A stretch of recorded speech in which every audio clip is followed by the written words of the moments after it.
everyone. Welcome to Roundup. Digital data is the life force of a digital global age. However, the ever-increasing data breaches are becoming a growing problem for each individual and entity across nations, its government, industries, organizations, and academia, in short referred to as NGIOA. Now, from the small breaches to big breaches and low-profile attacks to high-profile attacks, and from the attacks that are not even known yet, data breaches, data theft, and data manipulation are practically becoming everyday affair across nations. As of today, there doesn't appear to be an easy way to halt the growing surge of cyber attacks from anywhere. While data security faces its unique security challenges in cyberspace, it is also an issue for geospace. Now, with the amount of digital data ever expanding and exploding across NGIOA, knowing what the true value of the cyber breaches are is a very complex challenge. No individual or entity across NGIOA seems to be immune to the data security challenges. Irrespective of personal data, corporate data, government data, big data, or IoT data, securing data and information is proving to be very complex in this digital global age. Now, to discuss this further, I'm delighted to welcome Robert Fleming, founder and president of BlackSquare Technologies, to this Roundup. Welcome, Robert. We are delighted to have you on this Roundup. Thank you very much, Jayshree. So great, Robert. If I may, I would address you as Bob. It seems that nations today face the data destruction, deletion, and manipulation threat. The cyber criminals and attackers don't just steal the data, but they also delete it or manipulate it. This is a critical risk facing any entity within any NGIOA. How can any individual or an entity across NGIOA prepare for such a complex security threat? Well, it's a great question, Jayshree. It's been around for a long time. We've noticed a huge upward spiking trend in data breaches and data theft over the past 10, 12, 15 years. I myself have been in data theft and data security and cybersecurity, specializing in data at rest and data in motion, which is interchangeable with data in transit, which we use as a term to move data from a physical location to a virtual storage environment, aka a cloud. We've noticed a tremendous spike in data theft, and I'm not very happy to tell you that data theft is now the largest growing market sector on our planet. It's almost easier to describe and drop a list of those who have not been breached as opposed to those who have been breached. Dell tells us that over 75% of all organizations have been breached within the last 12 months. Ponemon, everybody else seems to have similar numbers. But if you break that down to various market segments, such as the consumer has limited offerings available to him which allow him to protect his data. And if you don't mind me going off on my little tangent, that's why we originally created BlackSquare Technologies. We wanted to build a device that was simple, very secure, would allow a user, whether he's a consumer or a small business or a mid-market or an enterprise or a public sector, to successfully protect and defend data. So yeah. I would agree with you. It's a scourge across the planet, so to speak. And if it's important, it better be encrypted nowadays, because it's a race to your data. Yes, that is very true. Now, before we go to encryption, there is also this complex challenge of the interconnectedness and interdependencies of this data that we all have, or the digitalization or the digital global age, because the boundaries between personal data, corporate data, consumer data, citizen data, national data, big data, and IoT data is blurring very rapidly. So amidst this complex interconnectedness and interdependencies, who is accountable for data security, and how can we structure effective data security? Because the data that is being generated because of the rapid digitalization that is going on across nations and its industries and all its components, nobody is sure who is responsible for the data security, who is accountable for that. So from your assessment and observation, what is the structure of the accountability or responsibility for the data security if I am generating data on my personal computer, that is my responsibility. But if my personal data is being generated using some other, forms, like being on the Google Hangout or being on the Facebook or LinkedIn or using the web, any number of, websites we are going, or using the Internet of Things, all the connected things, who is responsible for protecting the data? That's a great question, Jayshree.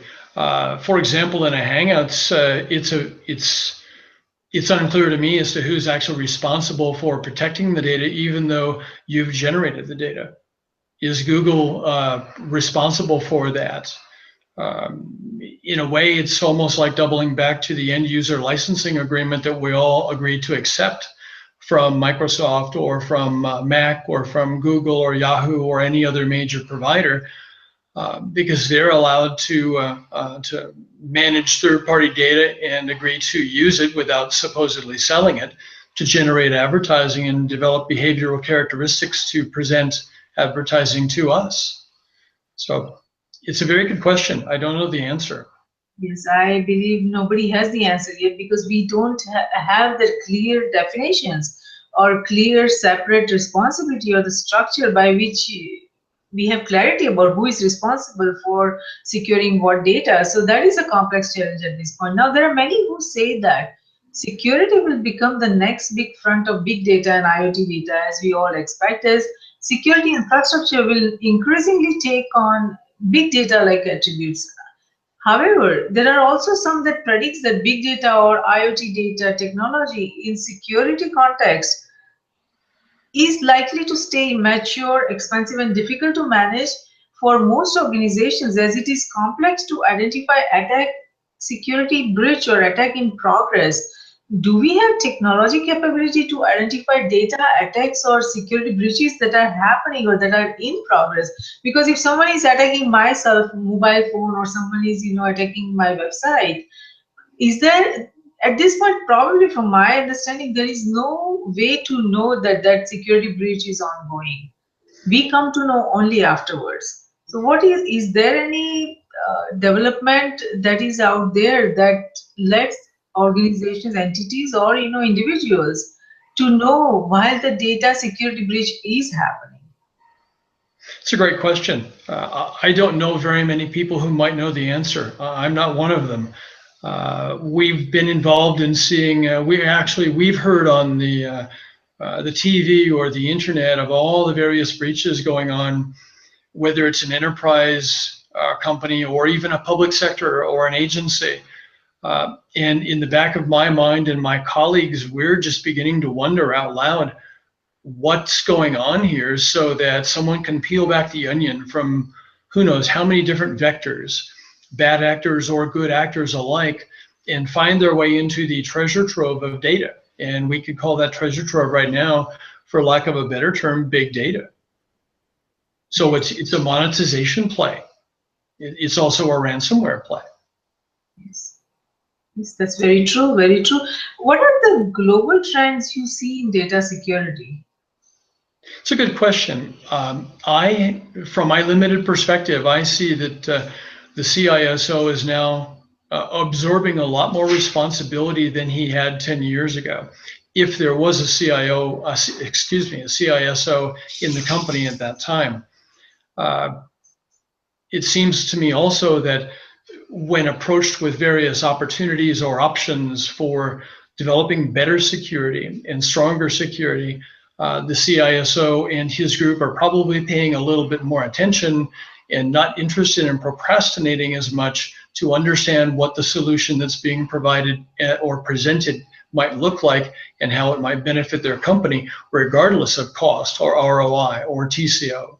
It's about protecting the data, because once that data breach goes out, now people begin to get concerned about the company, and those people would include investors, shareholders, leadership, and employees. So it's a big challenge. Yes, it is a big challenge. Now, coming back to the point that you raised about encryption, there are mixed feelings about data encryption depending on who you are talking to. Now, what is the role encryption plays in data security? Do you think it is effective, and what challenges you see encryption facing in the coming years to be used effectively for data security? Well, a great question. As we both know, encryption as a term has been around for many, many years. We actually build a hardware encryption product that we call Enigma, which we named after the original founder, a German engineer in 1918 who developed the original manual cipher machine called Enigma. So we pay honor forward. But encryption, in my experience, when you mention the word encryption to someone, usually you see the neck muscles getting tight and the expression on their face saying, do I need to go to MIT to get a degree to understand what this guy's going to talk about? And encryption over the years has become relatively easier to use, which makes it more beneficial. There are multiple software encryption programs or encryption programs and tools out there that are somewhat difficult. They're comprehensive. They can be clunky, and they can be used. Now it's a question of, can the user develop enough confidence in the tool to use it effectively? If he can, now he's accepting that product and that procedure, and now he's providing peace of mind to himself, to his other employees, to his family, or to his leadership. And peace of mind is where we need to find an end stage. With encryption, I believe we can find peace of mind. Yes, yes. So it seems, and so everyone says, but I do have some questions about that. We'll come to that later. Now, traditionally, the proprietary, private, confidential, and valued data of NGIOAI, that means nations, government, industries, organizations, academia, and individuals, are generally protected by keys for the encryption. That is one form of encryption, which are transmitted between a sender and receiver.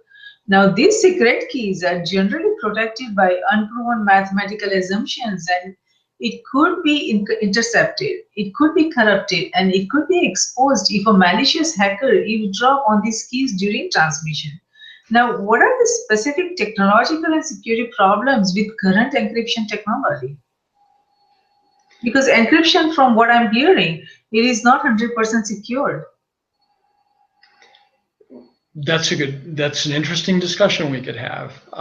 To me, the value of encryption is not necessarily around the strength of the encryption algorithm. It's more around the strength of the key. So if I can generate my own key, will my behavior allow me to introduce A, B, C, D, E? Or will I be able to use other key symbols and keystrokes and the space bar? Can I introduce new dynamics to that to make that resulting passphrase, which then becomes a key, much stronger?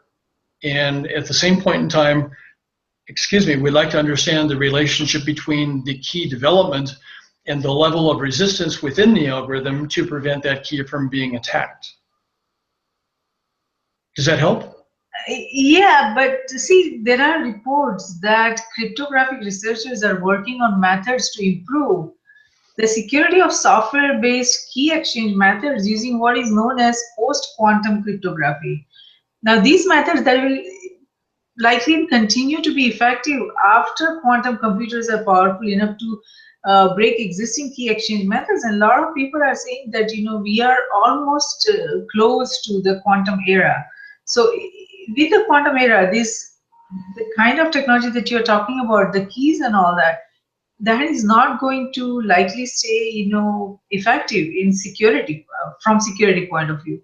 So what security vulnerabilities existing key exchange method brings, and would it stand the trial, or would it stand and to be effective when the quantum computers arrive? Well, I think we're a few years down the road in that discussion, but I think that the question or the level of vulnerability that we're finding a way to discuss is the ability to protect keys in software. It's my presumption, after seeing quite a few different headlines over the past few years, that that software can be hacked. It's just mutually agreed upon by people that I respect and colleagues that I know. And that being said, for example, last week, I think you may have seen a headline saying Microsoft inadvertently put their public keys on display for boot. Really? How exciting. So now we've gone through the trouble of building a wonderful key inside Microsoft, and we then expose it to the world and go, oops, that's a challenge. And it happens more than with just Microsoft. Companies who build hard drives, for example, they build keys into these hard drives, and some keys are exposed and some keys are encrypted.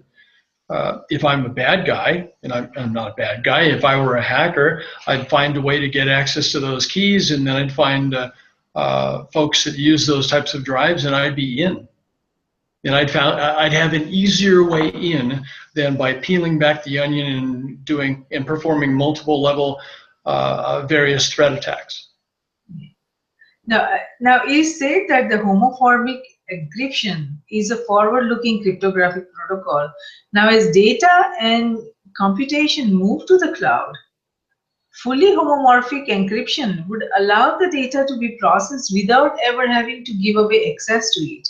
And that is probably, what everyone is looking for.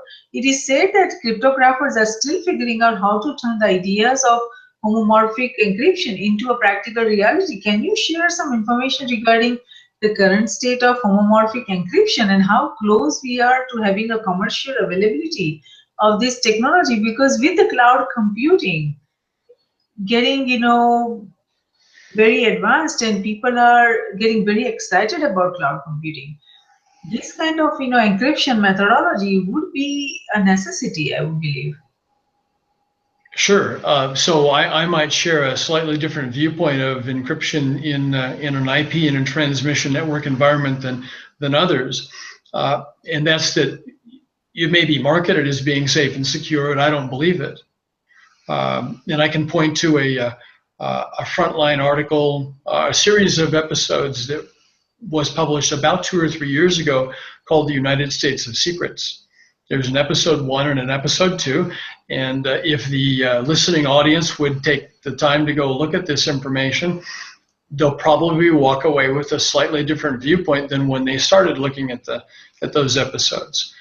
Simply put, I have a feeling that there are sniffers and snoopers in place on various transmission networks around the world, and they're managed and owned by both good actors and bad actors. And this has been brought out in these series. So for me to understand and be confident in the ability for full encryption, whether it's IPv4, IPv6, whatever the case may be, to get data from a physical location via an email application to another physical device, or by sending data from a physical location into a virtual storage arena or a cloud, I have my doubts. So because I have my doubts, I've invented a tool that allows me to feel more comfortable at that by encrypting the data before it even leaves my PC or my tablet or my phone and arrives in a cloud. Yes, yes. Now, what do you expect the future of encryption? Because you are in the business of developing these encryption products, where do you see the future of encryption? That's a really good question. The future for encryption, I think, is very positive. The levels of encryption we have available to us today, if we go back a few years, we started with DES, then we moved into triple DES. Triple DES by some agencies is still considered fairly strong. And by strong, it means the interpretation would be that it hasn't been hacked. Next, we move into AES and various forms of encryption algorithms in AES. And next, I guess, could be elliptical curve, and next would be quantum. And at a point in time, the algorithm is you're going to have a very strong, successful algorithm.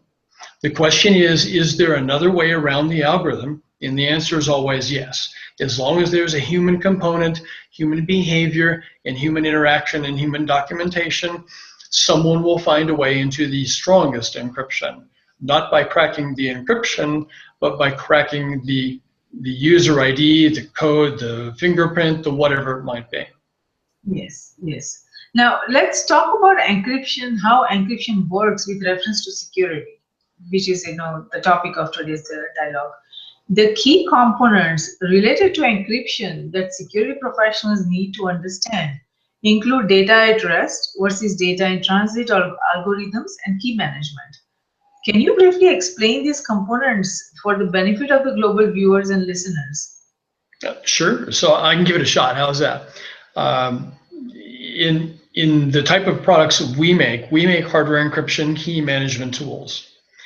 So in essence, you'll have to plug the device into your computer, and we do that on purpose so that it does not interact with the operating system.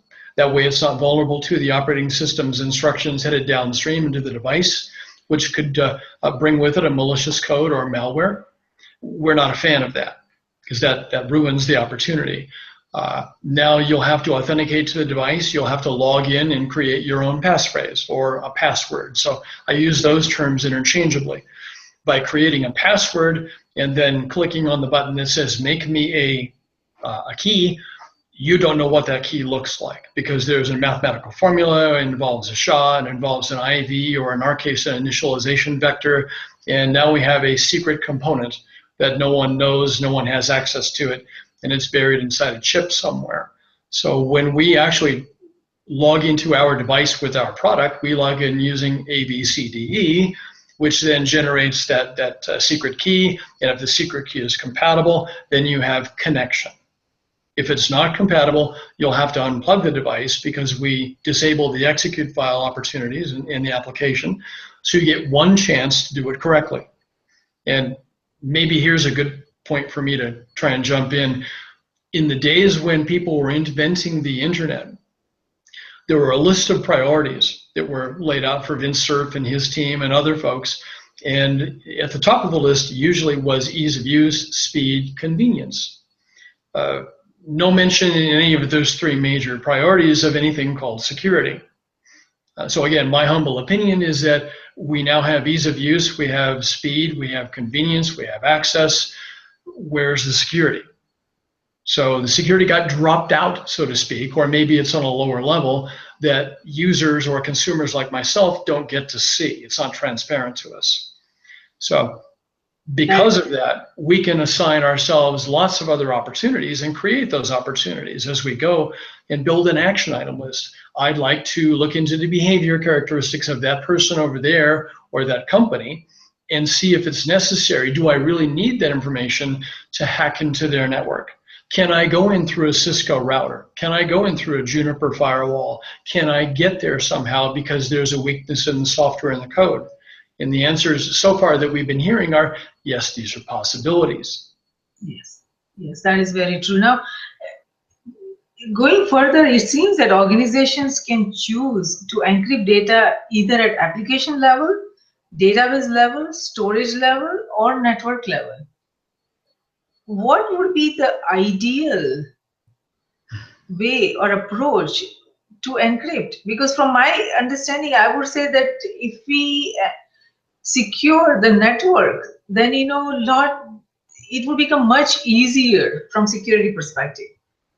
Because then individual factor we can rule out, the human factor, where not everyone understands the seriousness of the security challenges, and if we have to depend on the people like that who do not take security seriously, then it's very challenging to be able to secure everything that we would like to secure, all the computers.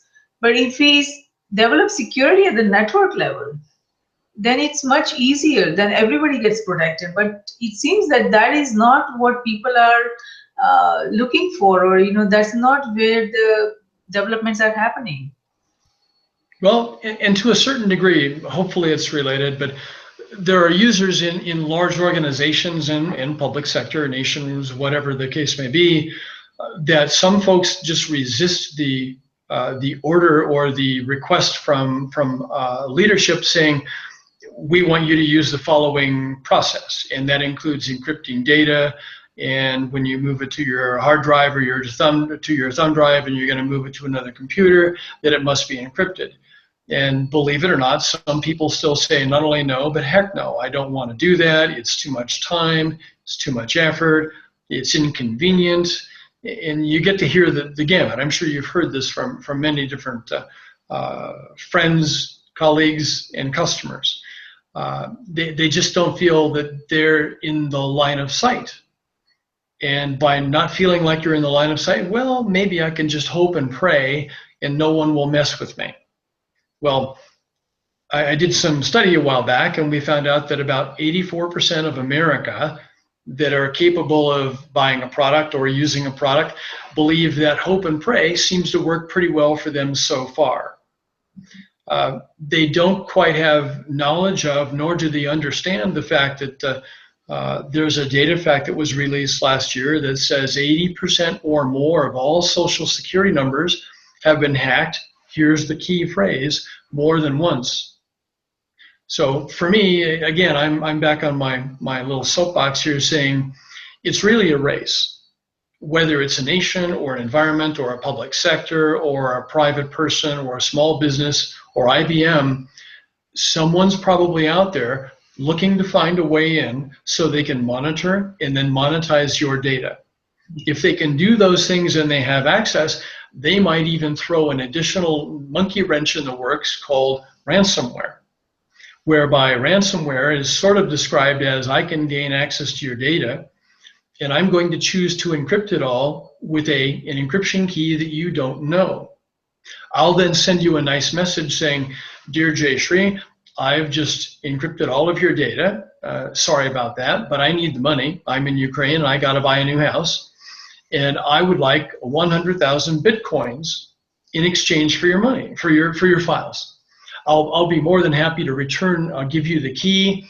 I'll be a good guy. I'll go away. And by the way, he's already inside your network. So now what are you going to do? So now there's another set of problems. So whether it's monitoring data or monetizing data or selling the data or encrypting the data and then wanting to sell it back to the owner. And by the way, that ransomware person might also be selling your data to someone else without your permission and or knowledge. So a lot of things going on in the background. Yes, there are a lot of things going on and they don't need anybody's permission to do that, right? But it's a lot of people say they, for this ransomware and also, other kind of data theft and data, security challenges, the encrypted data, people rely on the encryption technology thinking that, by using encryption, we are secured and, we don't have to worry about our data security. But it seems that even encrypted data can sometimes be intercepted and accessed. So if encrypted data and encryption technologies fail, they are not 100% secure. So how can we keep our data secure if the encryption technology itself is vulnerable? So it's a great conversation, and everybody should have this about 20 or 30 times to get the idea. Currently, some people back up data. And if you talk to people who actually back up data, it's a discipline to them. Disciplines take a little time, and then it becomes a habit. And now we back up the data, and it's, relatively speaking, it's automated. The ability to encrypt data should follow the exact same guidelines. It requires a discipline. It will require the development of a habit, and it'll require that habit to be a confident habit that you can depend on, that you accept, and then that provides you a peace of mind. So whether you use a common or a popular encryption methodology, whether it's software or you encrypt data and stick it on an encrypting thumb drive, that's all great. That's a good start. The next step is to move it offline, to move data and encrypt data through a downstream device which is not connected to your operating system, which doesn't have vulnerability, which is not connected to your hard drive or to your backup drive or to your NAS box or to any relationship you have in the cloud, but a device that can manage and monitor all of those locations for you, for all the files and folders that you have that you feel are important. Then you encrypt them. Then you have confidence in the product, you've accepted the product, and whether it's you as an individual or you as a member of a company, the company now feels that, or the leadership now feels that peace of mind, because none of us want to get that call at 3 in the morning from the Wall Street Journal saying that we'd like you to confirm that your company was hacked and 32 million names are now on the loose. Yes, yes, we don't want that call. I agree with you. Yeah. Now, it seems that your organization, BlackSquare Technologies, has developed Enigma hardware encryption product. How effective it is for data security, and what is the nature of data it encrypts? If you can share some information about it for the benefit of our global viewers and listeners. Oh, sure. Well, it's a huge passion for us. As I mentioned earlier, I've been in the data storage business since 2004. And I was involved in developing marketing plans for full disk encryption and ultimately SED or self-encrypting drives. At a point in time, I think I had one too many margaritas and said, I'm going to make a product that will allow the consumer or the small business guy to plug into his computer, click on a file, encrypt that file. Once he unplugs the device, there's no way to decrypt that file, simply because you need two things to decrypt the file. You need the physical device, and you need the password knowledge that I used to encrypt that file with. Now, of course, the password is different than the secret key, but there's a mathematical formula we discussed earlier that will allow those two comparisons to take place automatically inside the device. So our device looks like a thumb drive, but doesn't store data. So typically when you plug a thumb drive into your computer pulls up a window and says, I see data. What do you want me to do? Do you want me to open the file? Do you want me to check the drive? And so on. So our device plugged in all by itself doesn't generate any response from the computer whatsoever because it doesn't store data. And data is what the operating system is looking for downstream. So in order to make that easier for someone who already has a thumb drive, because we're not interested in competing in the SanDisk and in the Kingston thumb drive space. There's little margin, which is going away when they go back to beat up the suppliers for a better price point. You simply plug a thumb drive into the backside of Enigma because we have a female connection. It doesn't have to be a thumb drive. It can be a 10 terabyte backup drive. It can be a NAS device with a USB connection, as long as it has the ability to store data. So when you plug those two into your computer, your operating system says, wait, I see data. What would you like me to do with this data? Then you'll see a window saying, I see Enigma. There's an end user licensing agreement. I have to accept the terms and so on. And you then say yes to the terms, and you can now see through the Enigma application everything that you now have access to in your network, whether it's an enabled or a disabled network element. You can now find data there, whether it's in the cloud or not. Does that make a little sense? Yes, it does. So basically, everyone who is authorized to use that data, they need to have that software that you're developing, right? That Enigma. So correct. If they don't have, they won't be able to see even the data that may or may not exist on that. That's correct. So, for example, if I use Enigma to encrypt a piece of data, a file on my computer, and then I create an email application, and let's say I want to send you an email, I can go in and I can attach a file. So if I decide to attach an encrypted file, I can send it to you. If you already have an Enigma at the other end, and you have knowledge of the passphrase or the password that I used to encrypt the file, you've got both ends of the puzzle. So you can plug in your Enigma, you can access and type in the password, you can then identify the file, and you can decrypt the file. That's the only way you can decrypt it. But the hackers could, have a copy of Enigma too. They would be able to then see what kind of data is there, and they would be able to breach the user ID password, protocol, which is probably very easy for them to break. It's easier said than done. And we've engineered this into our solution.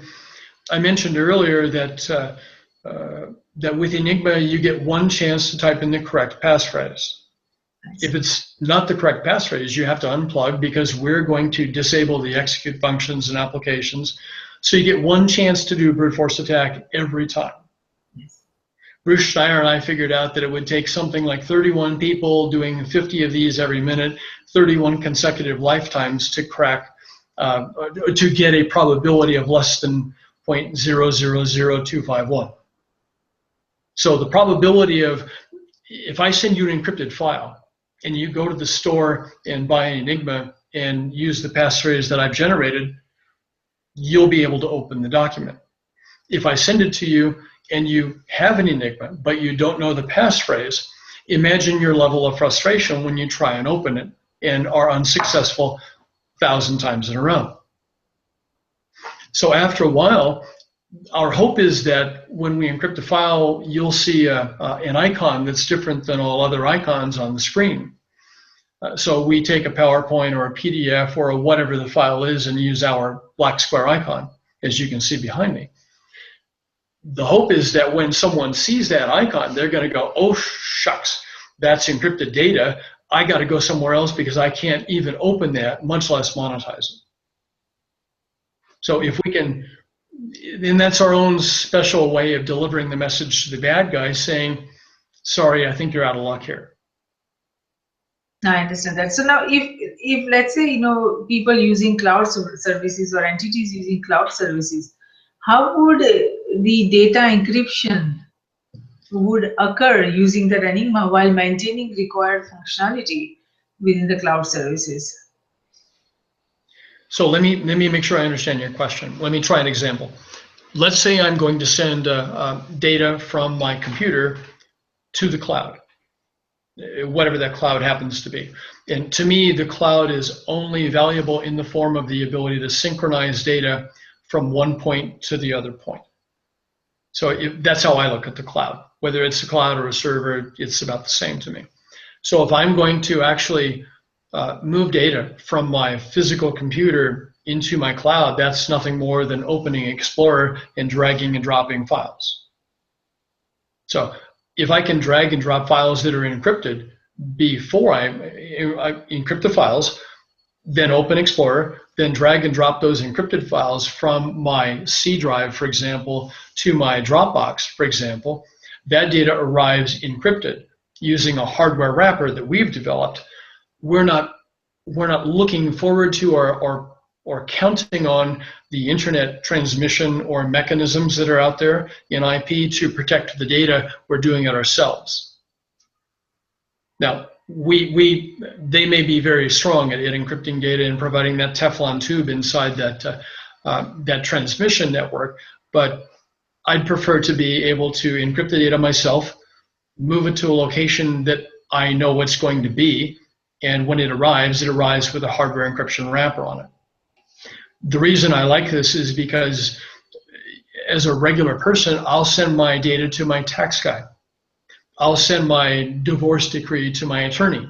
I'll send my insurance policy to both of them as well as to my insurance agent. And to me, those are important pieces of data.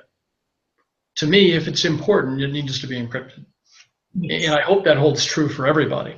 Yes, let's hope so. Now, your competitors, there are many, I'm sure they are out there. They are all developing, encryption-based security technologies.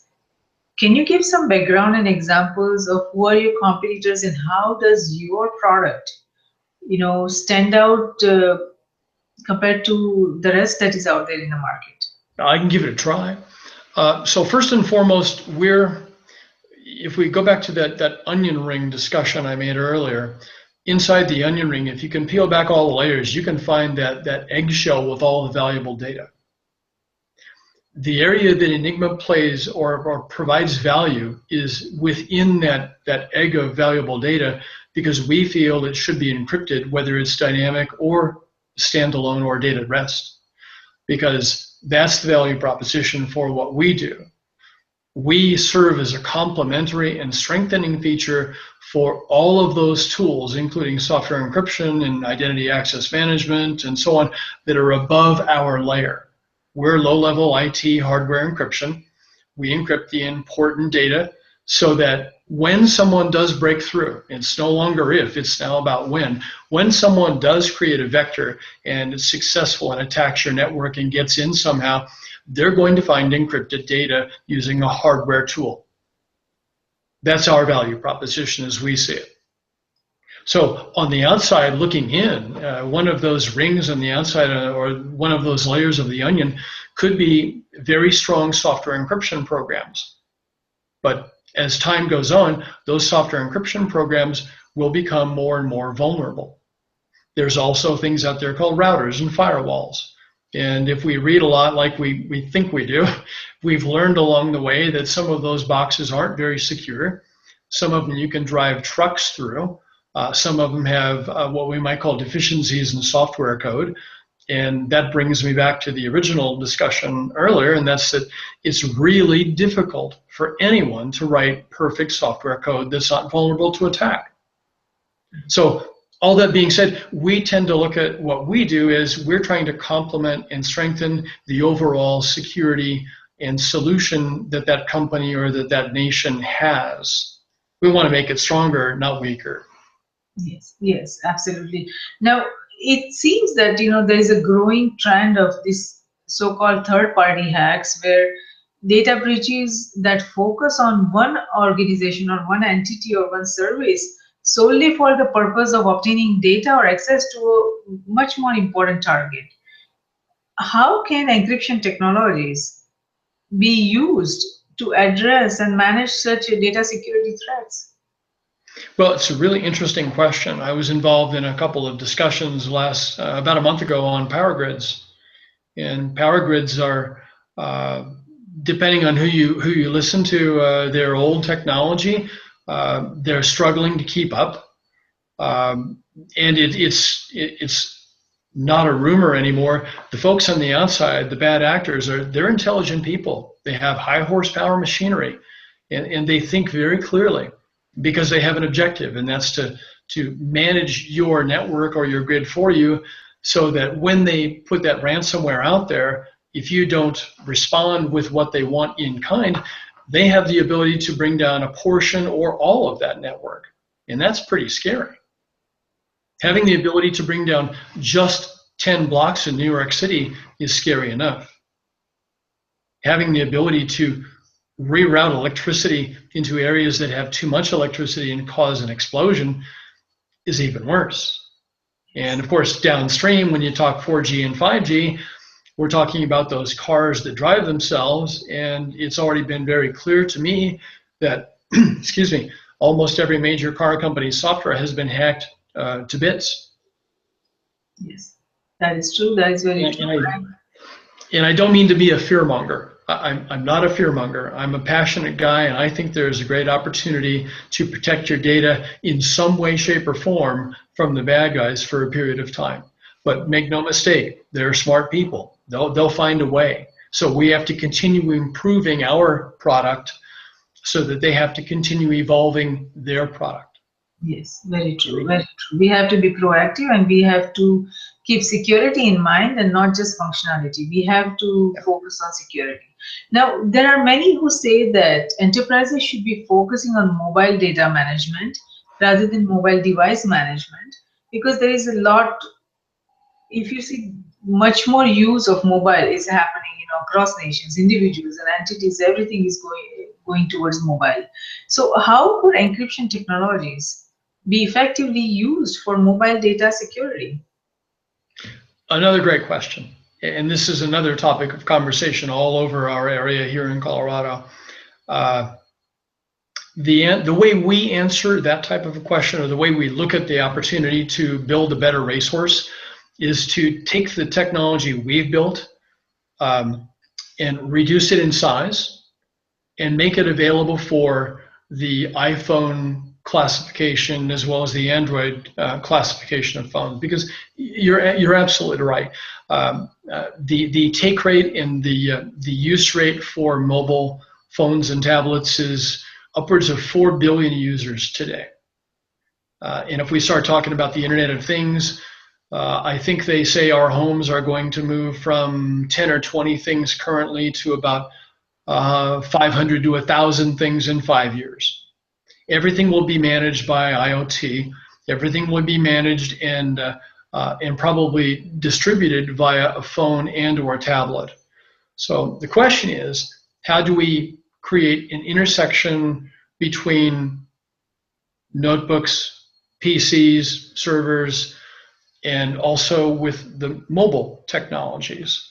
And there's got to be I think the answer is right in front of us. We just have to figure out a way to create compatibility so that even in 5 years, if I'm still using a computer, which I probably will be, and even in 5 years, if you're using the phone and the earplug and the thing and all those things while you're driving in the car while someone's driving for you, which probably will be the case, that all those devices are interconnected.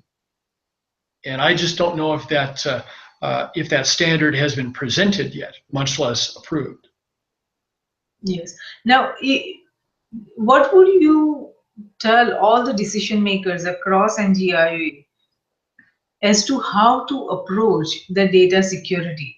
What would you tell them should be their first line of defense for preventing unauthorized access of data? So I think for me, I'm more or less the cheerleader here. I go visit companies because they're interested in understanding how they can better their security efforts. They've gone through compliance, for example. They've gotten at the end of a compliance report, they have a security assessment and a pen test assessment and other assessments. And at the end of the day, they have a report card showing historically what they've done, how they've prepared their audits, is everything in compliance, and so on. That's good until today. What about tomorrow? What about the next day? So my comment is, if it's important, encrypt it. That's all I can say. That's a good piece of advice. Well, I hope so. I hope so. Most people, when they hear that, they say, well, so Bob, tell me what's important. And that's a subjective question. You know, for me, I encrypt code, I encrypt documents, I encrypt NDAs, I encrypt sales agreements, those types of things. Another person in a large company might encrypt HR's files so that engineering doesn't have access to them. And using our product, we can separate them into various departments so that only one department knows its own passphrase. It doesn't know the passphrase for HR or for leadership or for engineering or for product development. And those are ways that you can help to serve existing functionalities that are already in place to make them stronger, yet more volatile. So volatile means it's versatile in nature. Now, if I need something, I have to send a note to someone. For example, you might remember someone sent a phishing email to a person impersonating the CEO of that company saying, I need all the W-2 files. Well, by mistake, of course it's by mistake, the person responded by sending that data in clear text to that phishing attacker. Why isn't there a policy in place? It's a simple policy to write, I think, that says anytime you get a request like that from leadership, you should encrypt the data as a matter of course, then send it along with a note saying, Dear Mr. Hacker or Dear CEO, call me and provide information that tells me who you are is who you say you are, and then I'll provide the encryption key for you. Yes. Something like that. That is true. That is true. There should be something like that. There should be structured processes and defined rules of how to handle sensitive data like that. And I agree with you on that. Now, if you have the power to change how data security is addressed today, what would you change? Well, unfortunately, IT is only they're 24/7. They're always busy helping people with whatever the issue is. And one of the major issues that we all have seen and probably all have experienced is, I forgot my password. So you have to go through a series of questions. Well, first you have to call. Someone's got to issue a trouble ticket. You got to go to customer support and talk to them, and they got to pull up the list of security questions. You've got to answer so many correct in order to be deemed who you are as who you say you are. They'll then send you by email a link or the passphrase that you need. Then you can go back into your computer and do your work. That's a challenge. It's just one of many things that IT does besides APT watch, SIEM watch, and all the other things that they have to do. It's almost like there's too much work for a department to handle, considering the amount of effort that's put into developing security techniques and rewriting those policies from what they were 5 years ago to update them all. And I have a lot of respect for the IT folks for doing that. Yes. Now, we already talked about the Enigma security product that your organization is developing. What other initiatives are ongoing at BlackSquare Technologies, your organization? Well, without going too deep, I can share with you that we're currently a USB product, and we work we're compatible with Windows and Mac. The next step for us will be to develop that Android and the iOS product, because we want to develop that interoperability or compatibility between the actual physical devices and the mobile devices, so that now all of a sudden the company has the right, by giving you a phone, to say, this is where your personal data will be kept and encrypted using your own product. This is where our company data will be kept and encrypted using our company product. So, for example, today, let's say a company buys Enigmas and they use them internally. Some of the members that use the product will say, wait a minute, if it saves data and protects data here at the company, I might want to have one at home for my personal use, for my TurboTax files, or for my documents, or for my will, something like that. So now there's a potential to mix those two up and create a compatibility. The consumer might say, I want to use this one that's my personal one to manage my corporate data. And in reality, logic says that might work.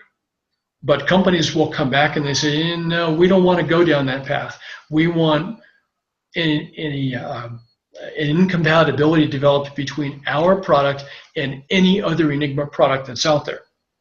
And we can provide that capability for them.